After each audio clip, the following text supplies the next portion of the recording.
Hello everyone, my name is Devanshi Goyal. I am from National Institute of Technology, Patna. I am recording this submission as a part of task provided by Graduate Rotational Internship Program, the Sparks Foundation. In this model, I am trying to build a machine learning model which will predict the score for any student or for that sake for any person depending on their study hours. A person can simply enter their study hours and get a prediction of how much score they can get based on the hours of study. So let's start by importing the required libraries. So first of all, I have imported NumPy. NumPy is basically to perform the mathematical computations on arrays, and so we have used the NumPy arrays. Pandas is for the data frames, and for storing the data we have matplotlib.pyplot. I have imported that in order to do some visualization for plotting and all that purpose. The next part is to import the data set. I have imported the data set and I have stored the data in the form of a CSV file, that is score-data.csv. This file is present in the same folder where I have created this IPYNB file. For example, if I will show you, then in this ML models I have score prediction for from the study hours. Here I have this score-data.csv. This score-data.csv is containing the data based on which I have tried to make the prediction. Then in order to analyze that what actually my data set contains, let me first print only the starting elements of the data, or then by default if I will write dataset.head, it will print only the top 5 rows. But since I have specified 10, so this will print the top 10 rows of my data set. The next is to define the feature and the label. So I have to define that in this data set which column corresponds to the features and which column correspond to the scores. So here, since it is a univariate column, it means that there is only one feature. So I will, with the help of this illoc function, I will simply write dataset.illoc and will specify the starting and the ending rows and the columns. This indicates that all the rows, and -1 indicates that only the last column. So the features data set, the data set which is including the feature, will have all the rows and only the last column, while y, which is containing the label, will have all the rows and only the last column, and this will have, the features will have all the rows except the last column.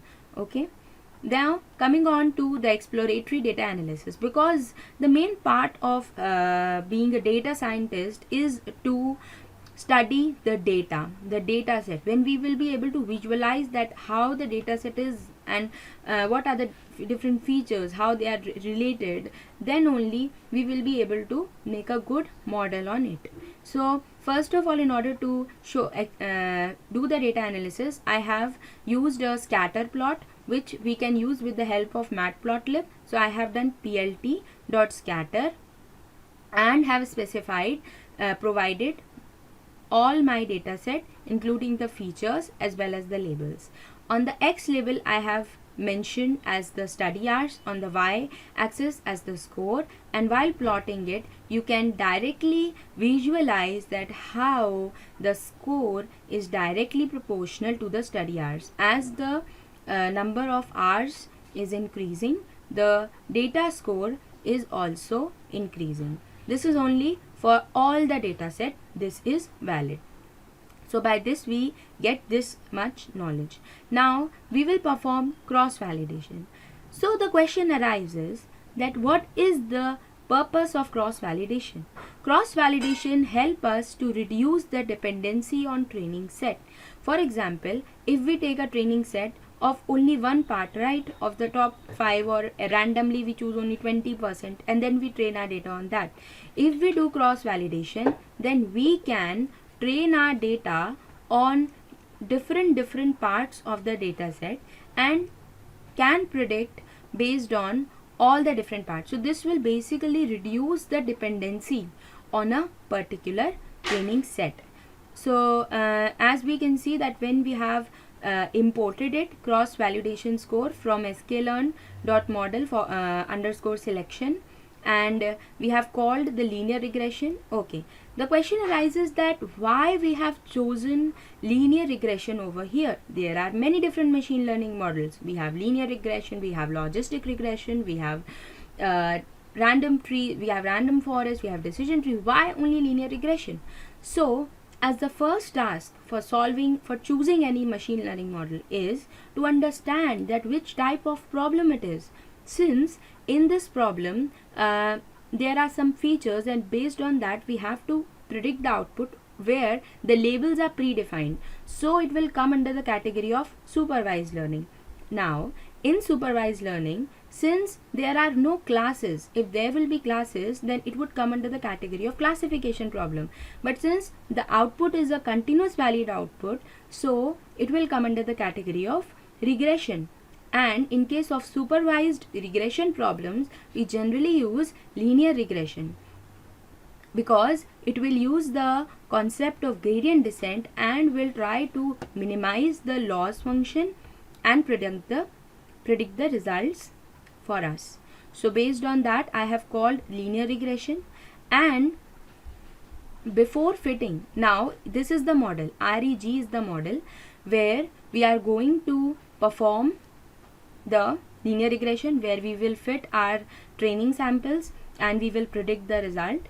Before fitting in the training samples, first of all we have to split the whole data into the training set and the test set, right? So the training set and test set, for splitting that we have to import train test split from sklearn.model selection.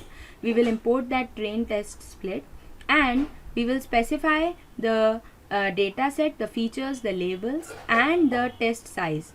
Here the test size is equal to 0.2. It means 20% will be the training set and 20% will be the test set and 80% will be the training set, because it is written the test size is 0.2. It means the in percentage it will be 20%, and it will be broken down into training, X train, X test, Y train and Y test. So if you want to see that okay, what is there in the training set, if you want to see that what is the mean, the standard, the minimum from that training set, what is the maximum from the training set. So since the training set is the study hours, because these are the features, so the so in order to show this, we have a function which is known as describe. So we can directly write xtrain.describe in order to do this.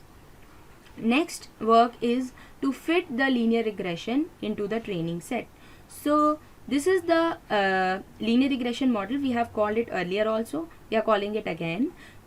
After fitting this, we can simply fit this X train and Y train on this model, and then in order to predict the test results, we can pass X test as an argument to regressor.predict function. This will predict the results for us and will store the results in another data frame, that is ypred. The problem is that just remember, we will not specify Y test over here, because otherwise it will give 100% accuracy, because providing Y test over here would be just like providing answers while giving an exam.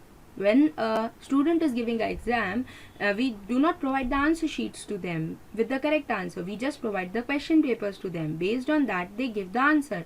So those answers which are given by the models are actually stored in this ypred, which will help us to accurately measure how much our model is performing, and then we will try to improve its performance. That is what is training a model is. So now we will actually, so this is comparing. So we will just compare the predicted data with the actual data. So you can see that this is the actual data and this is the predicted data. And as we can see that if the actual data is 25, our predicted data is 27, or if the actual data is 95, the predicted data is 89. So there is error, there is some differences, but not much difference. So now let us visualize the training set results. So as we know that if the training set, if our model performs very well in training set and does not perform quite well in test set, then it means that there is overfitting. If a model performs not so well in training set as well as test set, it means it is underfitting, but we do not want any of these. Basically, we should remember that in case of logistic regression, the loss function is the mean squared error is actually the loss function which they use. This mean squared error is basically, this is the exact line which should be there. These are the outputs. So this difference between this particular output and this line is the error. We just square the errors and add them, and that is actually the mean squared error. And I try to find out, and I try to tune the hyperparameters such that we can minimize this loss function.